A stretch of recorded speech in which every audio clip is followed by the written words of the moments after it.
and welcome back to My Little Pony Season 6, The Fault in Our Cutie Marks. And I just have to say, Pinkie Pie, you have a challenger. I just have to say, the fault in our cutie marks. Why the fuck did they call it that? It's got no reference to that movie at all. I know. Yeah, I mean, they should have had Gabriella with like that breathing tank or whatever, and it would actually have made the reference. I mean, is it meant to be more from a metaphysical sense, like this is the fault of cutie marks, where it's like people want where like this griffin wants to be like the ponies and get a cutie mark so she can have a purpose in life, but she can't, and that's not her fault. It's the fault of the cutie mark. No, that is way too fucking clever for them to think of. Yeah, they wouldn't be that clever. By the way, I gotta start out with saying sorry about the reduced quality webcam.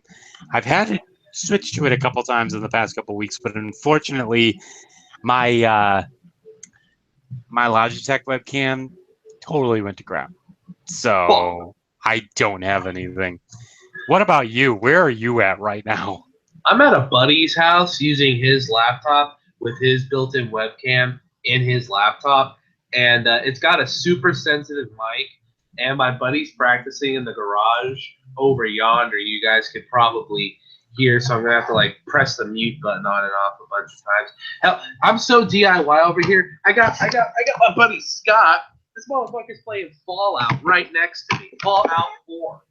Nice.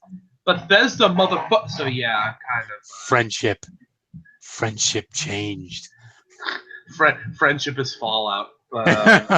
But no, but yeah. So it's okay. You know, he's got a nice chair. Yeah, at least you got that. I got all these shadows casting over me. So now I look like I look like I'm a fat Bruce Wayne with a web show.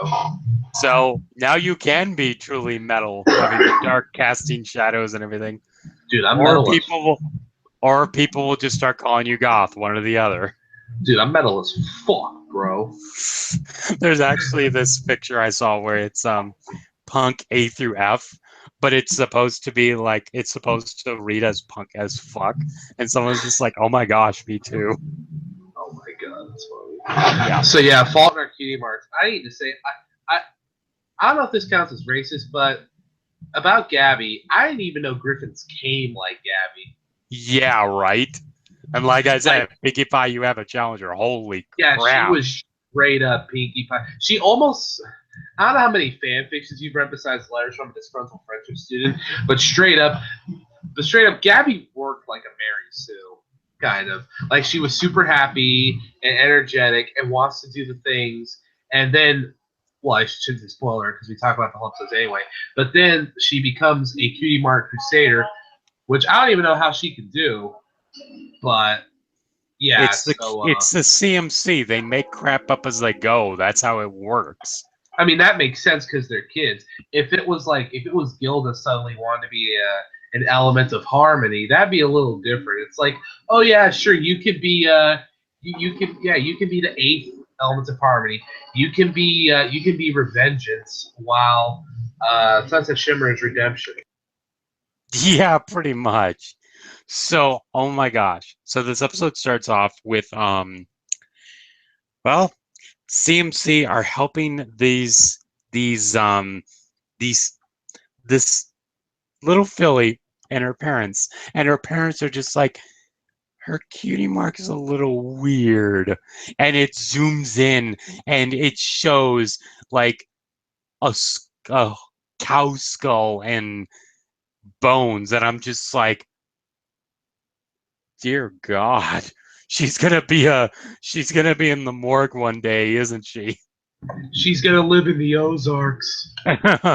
But even better is you look at like the parents are just like, you don't find it disturbing at all. Scootaloo's out there helping, and then this kid buries up this like Bronchiosaurus or something like that, and it's like, who knew we had one in our own backyard? And then her mom and dad are just like, oh, thank God, she's just into Yeah, she's into archaeology. Which, can I just say something? Two things real quick. One, that conversation read like something else completely when they were like, I know it was about cutie marks, but like the way they were approaching it and subject matter, like that felt like you could have taken it out of context and put it towards like four different other conversations that someone could latch onto. And the other thing is that, dude, I don't know what the fuck. Scootaloo was on fire this episode. Oh yeah, especially later with the continuity with Fight to the Finish, which was another Ed Valentine episode, so it works. Continuity with the same writer, I love it. Which, by the way, I was again going to point out. So what? This puts Ed Valentine at 3 for 3 now. 2 for 2. 2 for 2. That's because, right. Well, yeah, because it's Fight to the Finish. Three's a Crowd, Cart Before the Ponies in this one. Yeah, I was gonna bring up actually. I remember looking at the credits. He did have it says that he just did the teleplay. Josh Haber and Megan McCarthy actually did the story. Yeah, but I think it was really like, because you know how they go up into summits to get the ideas for the episodes, and you basically have a roadmap of how the episode's going to go. And so I think it was more like Megan McCarthy and Josh Haber kind of brainstorming. They're like, okay, this would work really well. And then they chose Ed Valentine to be like, hey, flesh it out and make it into something great. So yeah, even, and I like Ed Valentine's episodes for the most part, but I mean, I'm pretty sure Josh Haber and Megan McCarthy, only did good things for the script. Well, clearly they did because this episode was fire. Yeah. So after the intro, the My Little Pony, My Little, they have where the CMC are walking around town and they're like, oh my gosh, we got to help so many ponies with their kitty marks. You see bulk biceps helping other people lift. So I'm thinking, bro, do you even lift? And it's like, yeah, I do lift. I help others lift too. Bulk biceps is all the lifting. I almost said all the lifting. Please don't bring left-wing propaganda into this. Oh my gosh. Dude, do you want to go bowling for Columbine? Oh gosh. Hey cousin, it's your cousin. Want to go bowling? Fuck Grand Theft Auto 4. Oh my gosh. Anyway, then you have Tender Taps or whatever his name, Toe Stepper or whatever, and he's tap dancing. I just call him Hoof Tapping Tommy. Yeah. Yeah. And he's doing all this cool stuff with his tap dancing, and I'm like, yeah, he knows how to do that crazy sidewinder stuff. At least he ain't dapping, that's for sure. Sidewinder, oh my god. And then you see what was it? And it was just, really interesting to see all the different things. Yeah, all the Cutie Marks homies are just like, hey, thanks, bro. And they're like, no problem, bro. And then they go back to their treehouse, and the Phillies are just like, you know what, guys? Apple Bloom's like, you know what, guys? We are just the coolest characters in this entire show. And Scootaloo's like, I know, right? So they get back to the treehouse. But even before that, the last person I forgot to mention, it's this dude playing a saxophone. Oh yeah, in time to the actual music of, in time with the William Anderson music. Yeah, I saw that. I saw that pony's design in his kitty mark, and my first thought was, where was that episode? Yeah, that was right. Interesting. I know. I want to see Spike trying to take up lessons like that one Ponies the Anthology thing. Here's the thing though. Blue Note has to be played by either Andre 3000 or Big Boy from Outkast because it's the only way that would be even way cooler. Hi, I'm Andre, and I'm a black nerd, and I play the saxophone. Wrong, Andre. But anyway, though. I'm gonna give you the good and the bad and the dirty. And his rants on 15. Oh my gosh. Oh my god, I still watch that video. YouTube Red? Even virgin Christians. Christian virgins that use their church's internet dial-up know what RedTube is. That's what he said. Yeah. So it's like YouTube Again, Red. I apologize for pixels. Oh god, I can't wait to see what he's gonna do about this year. Half of the 20-minute video is just gonna be about how all the cool celebrities died. And then even further, there's going to be another 20 minutes about how idiotic America's being with their choices of political figures. I hate both. Damn. Just saying. So Because Trump is an idiot, and Hillary I'm downright scared of. So yeah, you know, there was a while where that was the other way around. yeah. So I tell you what, though, you know who I'm not scared of, and you know who's not an idiot, is GDMF and Gabriella, aka Gabby, the friendly, Gabby the friendly griffin. I was just gonna say, it was just be like, oh, okay, so she's Casper, but a griffin, cool. But anyway, yeah, so she's like the nicest fucking person in this entire goddamn show, and I think it seems especially that way, considering that most griffins, I wouldn't call them assholes, but they're kind of, they're just kind of dicks. So it's like. But do you notice something? Do you notice the fact that all of the griffin names so far, the 4 we've seen, or technically 5, I guess, would be Gilda, Grandpa Gruff, Grover, Greta, and Gabby. All 5 of them have names that start A's with in G. their name. And G's. They start with G's, and I'm just like, honestly, if you get Gilda, Greta, and Gabby together, they'd be a triple G. That's not how being a G works. But even better, it reminds me of the Bert and Ernie memes that have been going around, where it's like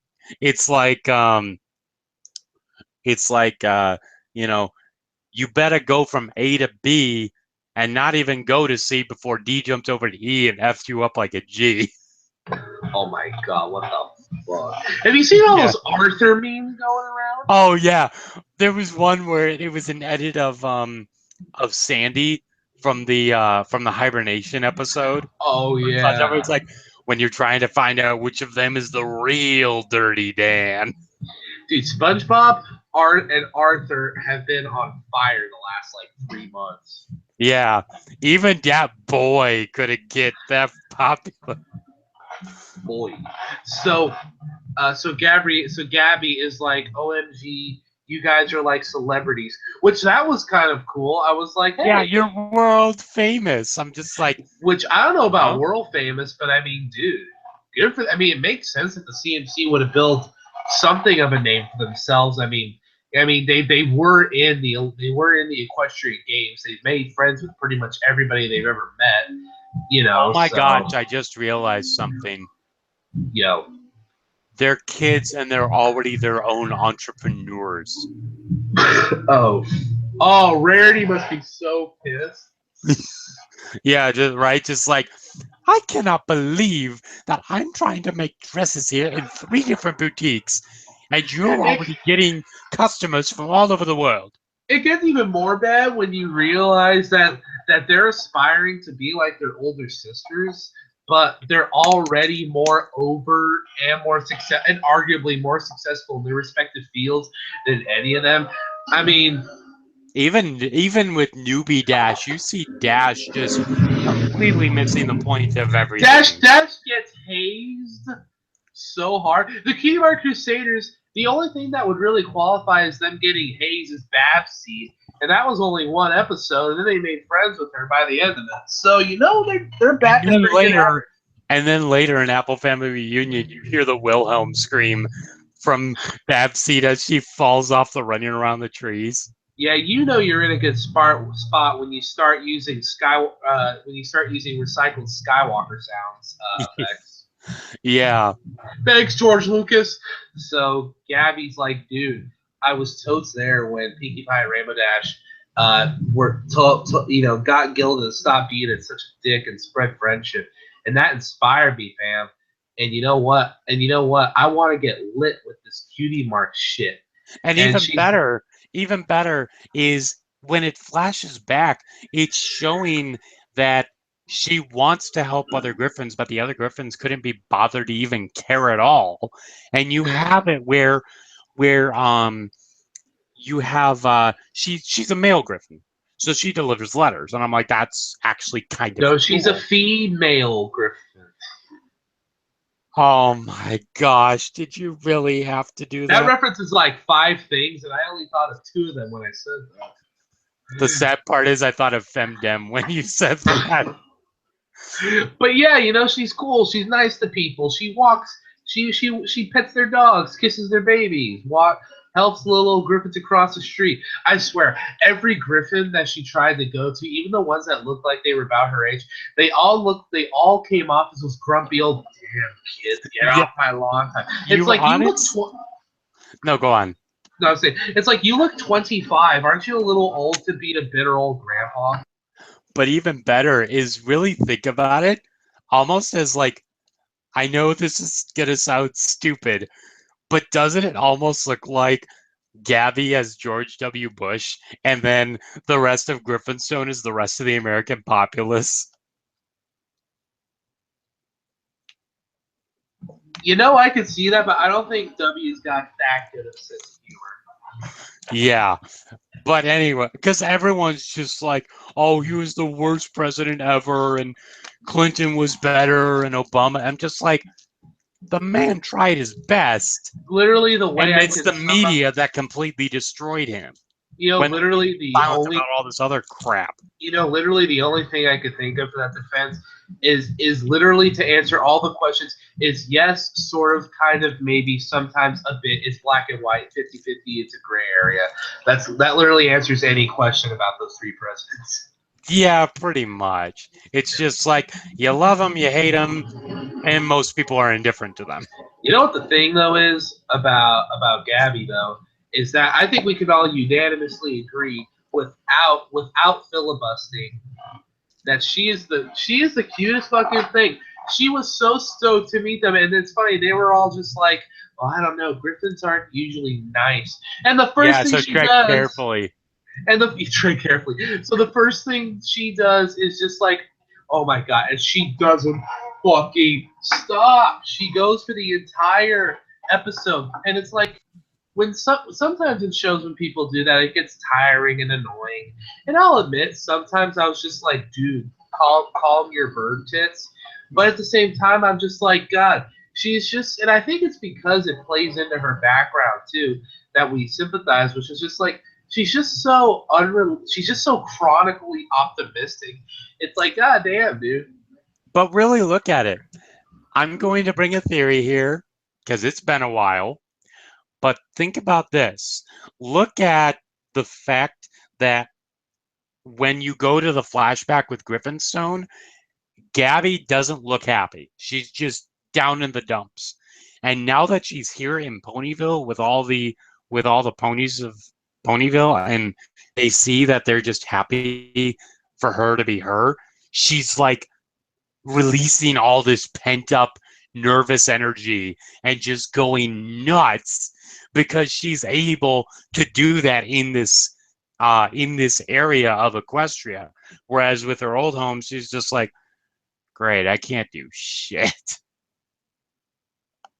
Yeah, I was reminded of Pinkie Pie of her too a bit, but now that you mention it, she kind of even has Pinkie Pie's origin story, except instead of an exploding rainbow, it's an exploding, well, Pinkie Pie. Yeah. But kind of similar effect. Although Gabby, it seems like she was kind of always stoked all the time. Yeah, stoked on life. Stoked on life, bro. See, now you're getting the Cali attitude. But yeah, Gabby just seems like she was eternally hype stoked. Whereas Pinkie Pie started off like super pissed. See, it's kind of weird. She did it in reverse. You're supposed to start happy and then go through your angsty phase in life. But she started off angsty and now she's going through her happy phase. So that can only tell me in the movie when the movie comes out. It's all going to be about her unhappiness being revealed to be a facade, and then she goes to like destroy the world or something.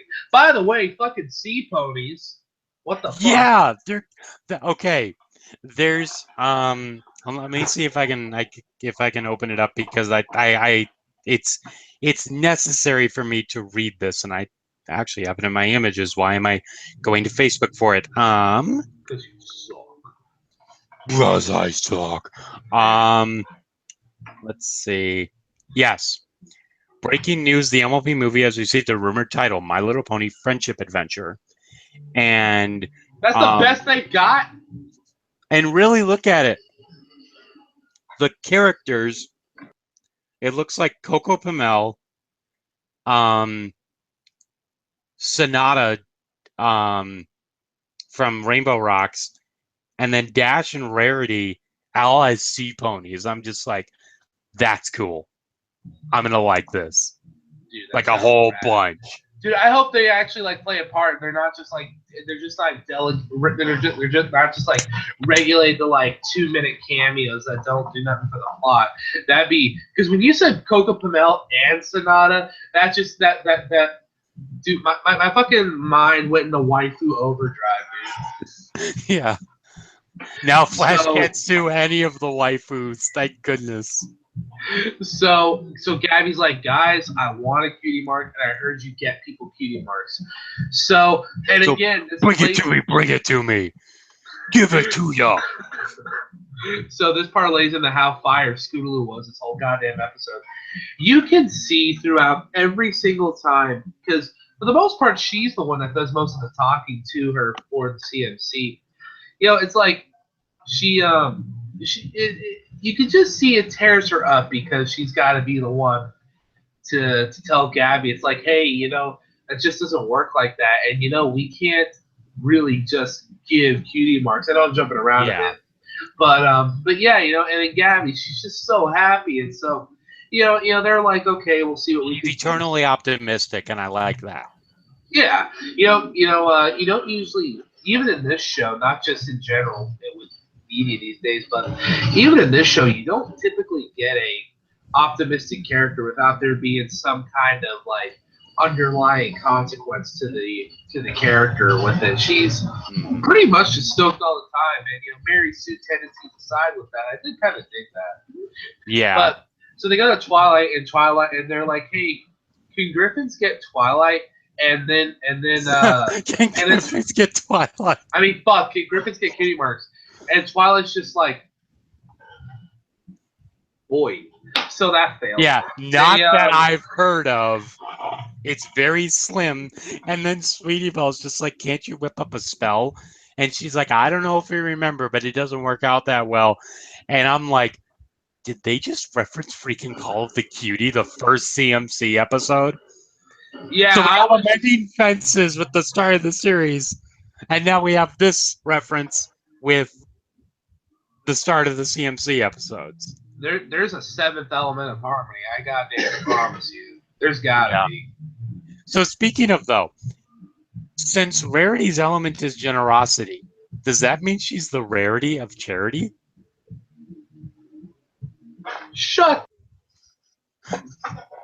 Oh. So you know I'm right. So I don't have to. I plead the goddamn fifth. I can still do that in this country. But yeah. So they so the fucking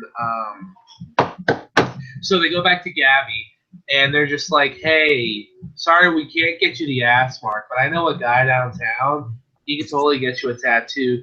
And she's just like, no, that's okay. I'm saving my first tattoo for marriage or something. And but like the thing that I love here is that Scootaloo's just like, we'll do our best to get you your mark. And Apple Bloom's just like, why did you do that?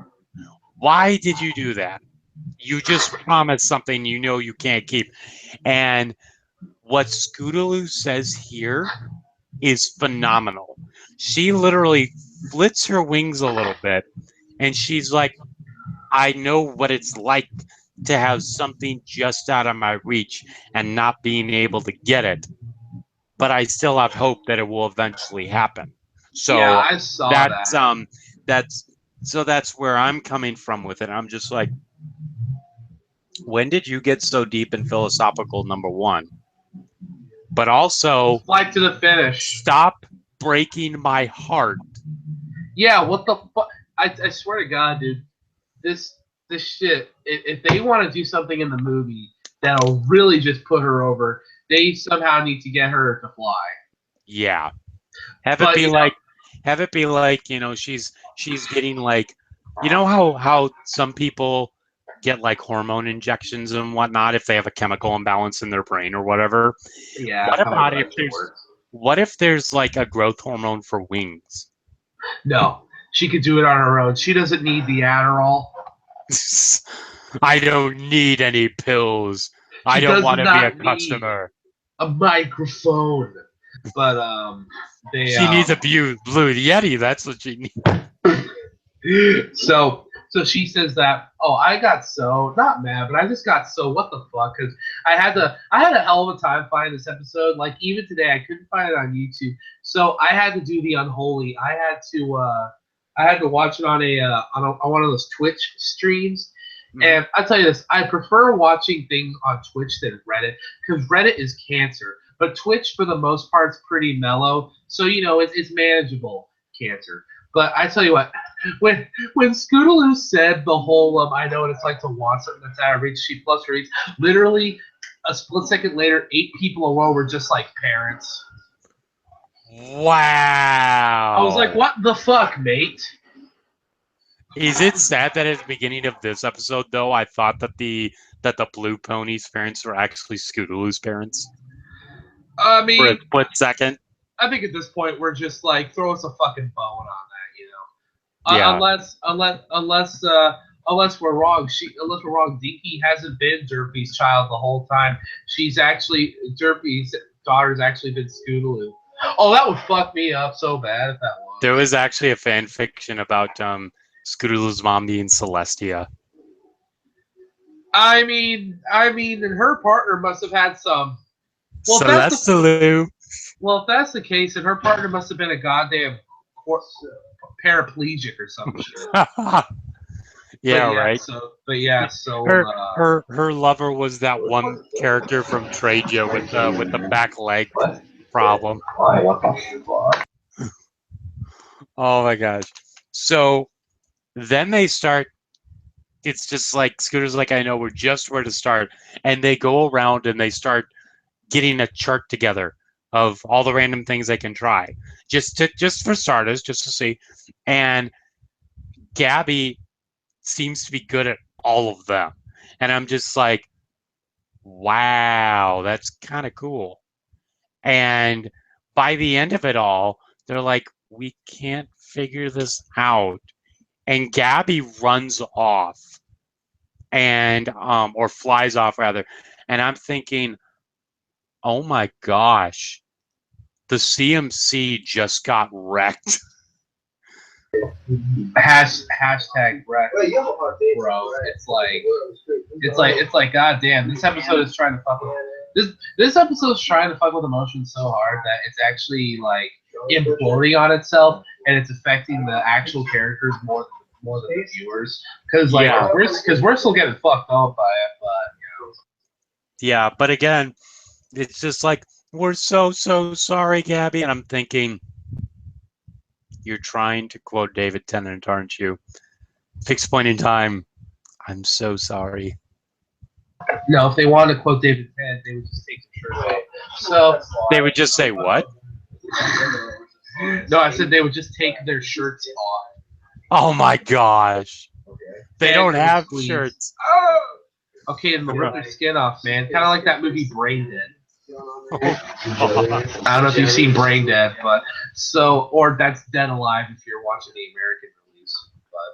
But it was a Peter Jackson zombie slasher film. Okay. Let me tell you this: it ain't King Kong. That's for damn sure. Yeah. This dude just goes to town on this room full of zombies with a lawnmower. It's so badass. So that's why all the grass in Zombie Apocalypse gets mowed, because it's that dude. So they Continuity for all zombie movies confirmed. it's all thanks Peter Jackson. Yeah. So You can I brought just us say, Lord of the Rings and you're doing it now with Evil Dead. so can I just say, if George Lucas, Steven Spielberg, and Peter Jackson made a movie together, that would be the only movie in history where the budget would need to be like $1 billion. Oh yeah. Be a And 7-hour I movie. know they make a yeah. 7-hour movie with a 12-hour director's cut.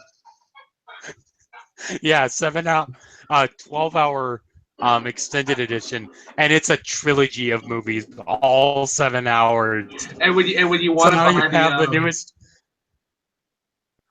and when you No, want to but buy like, the collection, it's all 3 movies across like 33 Blu-rays, and it costs like $2,000, but you need currency from 5 other countries in the world and American US dollars.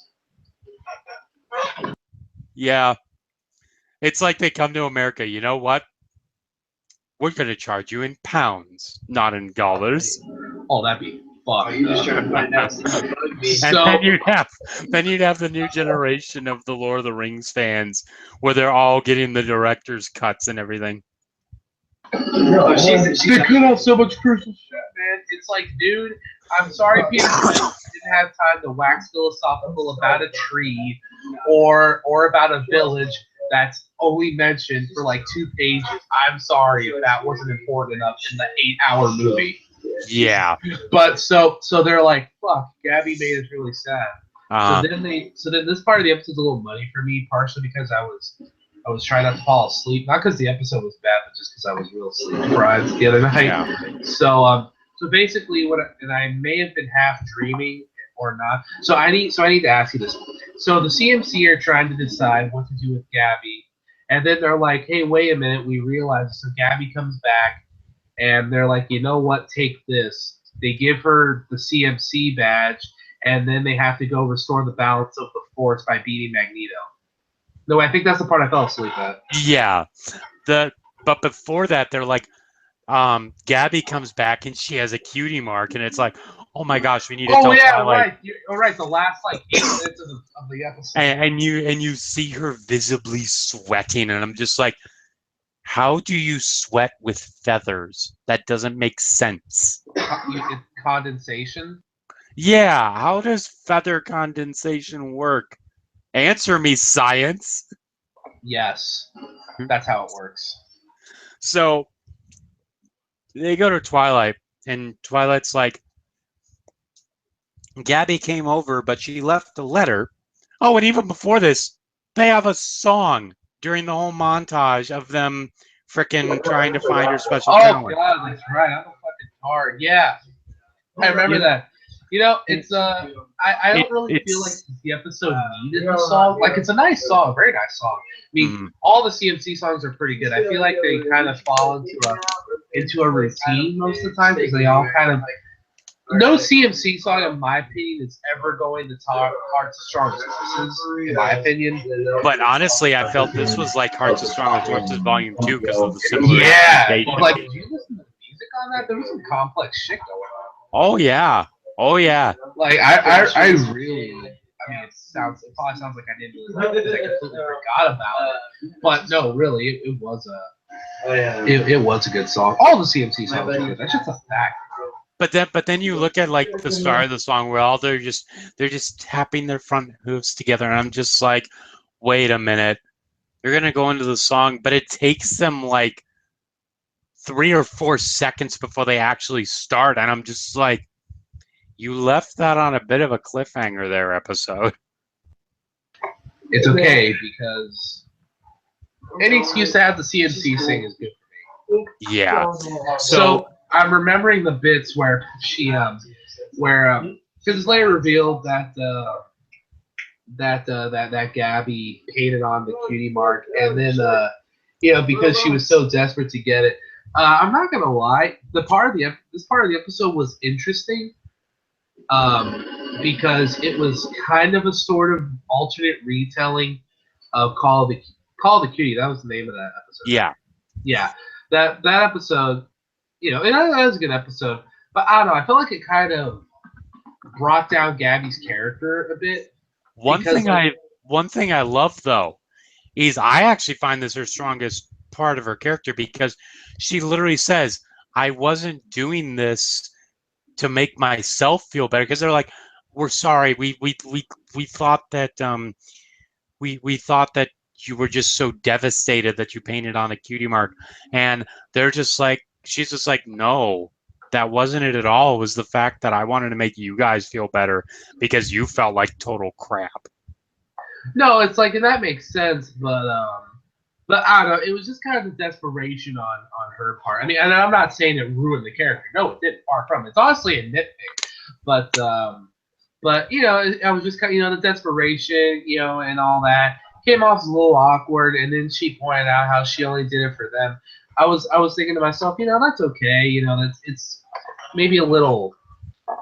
What's the word? Like not hackney or not too cheese, but to me it was just kind of like they had a really strong first and second act, but then it was like, well, wait a minute, we need a conflict and resolution for the third act because this is honestly going a little too smooth.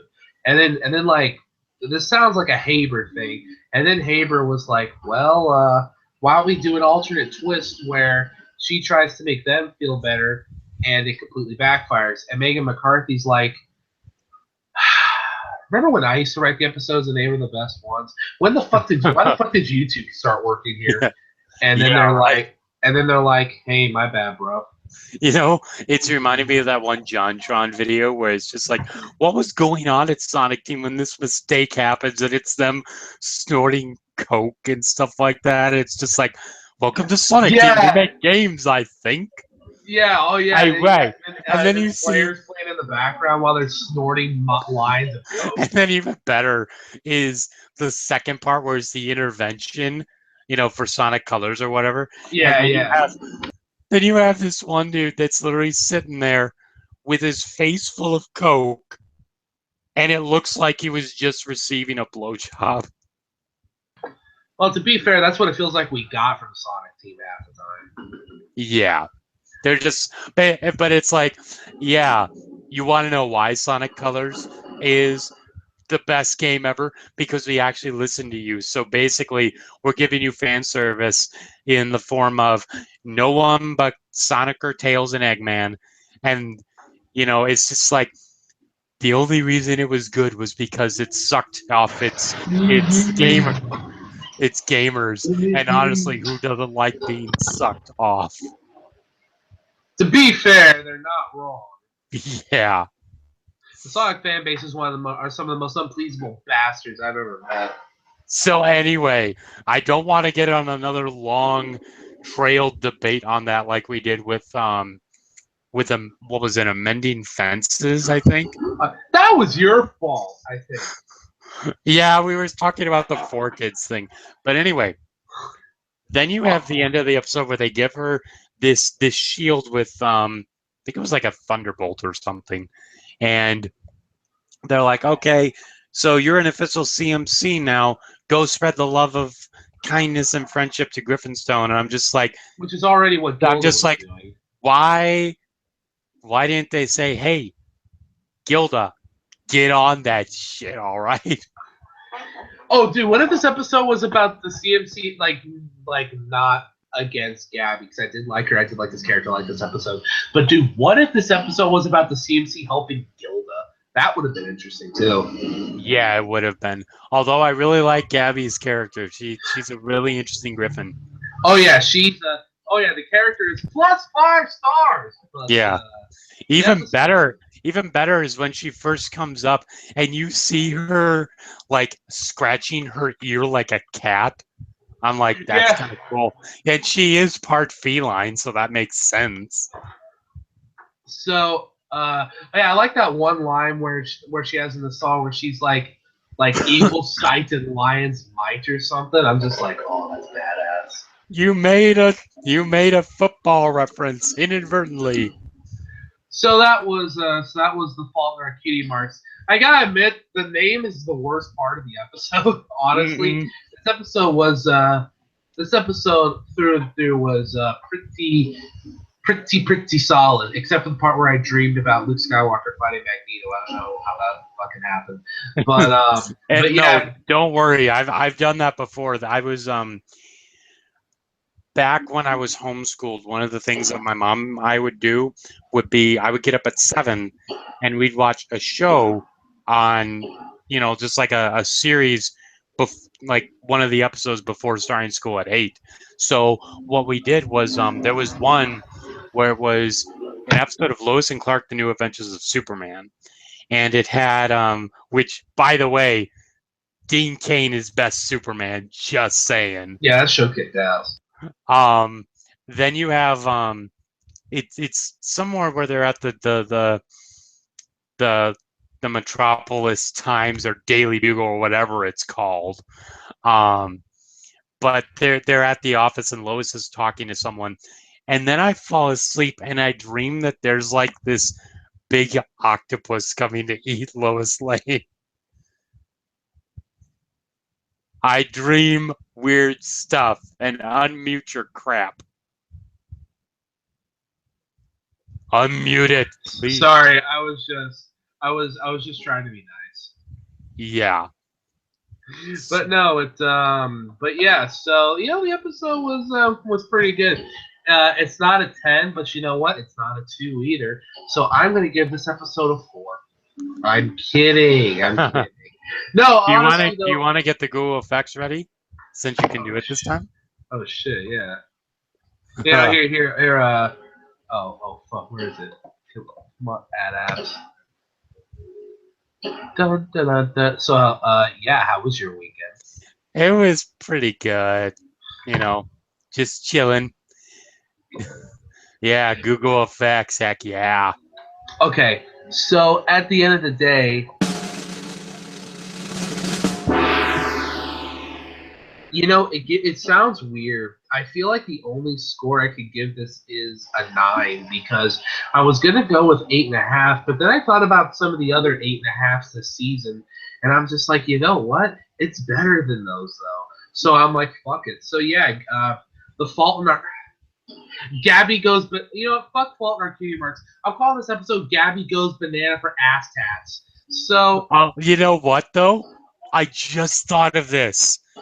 Do you remember what the CMC's tabloid name was? Gabby Gums. yeah. So Gabby and Gabby Gums are gonna go have fun. Gabby Goes West.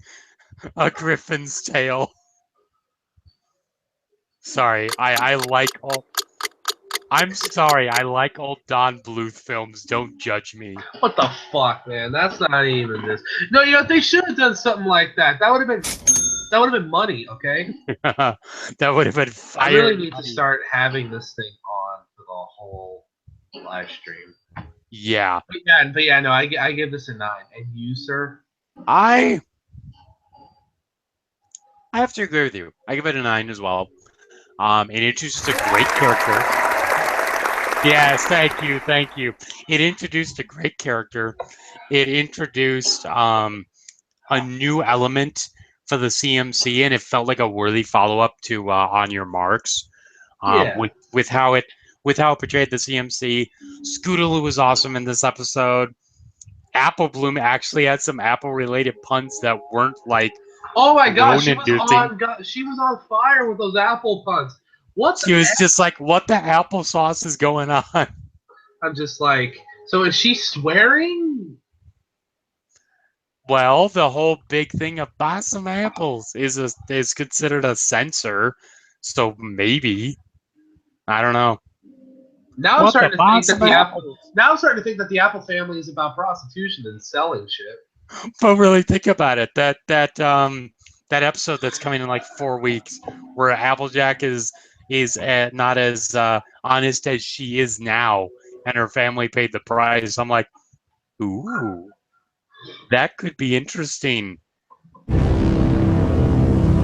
Yeah, that's some Inception level shit there. Oh man, I tell you what though, I can't wait for that.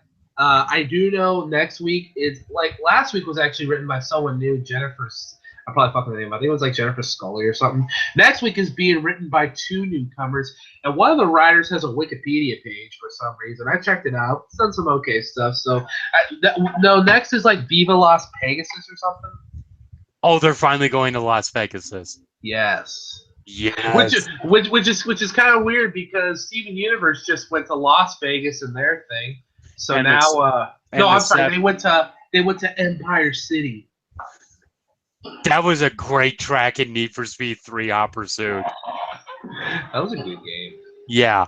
But like, let's hope they can beat the Flintstones and how they did their Viva La Rock Vegas thing. You know what? Fuck people. I liked that movie as a kid. I like that and the first one too. It was funny. Viva Rock Vegas. Yeah. But is this going to make it so that Pinkie Pie has a gambling problem? Call 1-800-9 with it. Dude, I would love to see Pinkie Pie with a gambling addiction. Are you kidding me? That'd be fantastic. Yeah. And then you have Twilight trying to use her book smarts to be like, okay, I've read several books on the subject, and I believe this is a royal flush. Oh, and then it's like that movie Casino where they find out she's counting cards and they take her in the back and like break her kneecaps or something. Oh my gosh, yes. She gets beaten. Oh my God! If they go to Las Vegas, we need a Robert De Niro, Martin Scorsese, and Joe Pesci pony. Okay. Bring the Big Lebowski brothers back. The Big Lebowski ponies. Dude, It's like, sup, man? We're gonna have some poker. I would crap fanboy. Okay. Yeah, and have Vinyl Scratch be like the DJ for the room, and they're Where like, the fuck would Las Vegas even be? I don't know, but really think about this. It's gonna be that way. It's gonna be somewhere that way. Really think about this, though.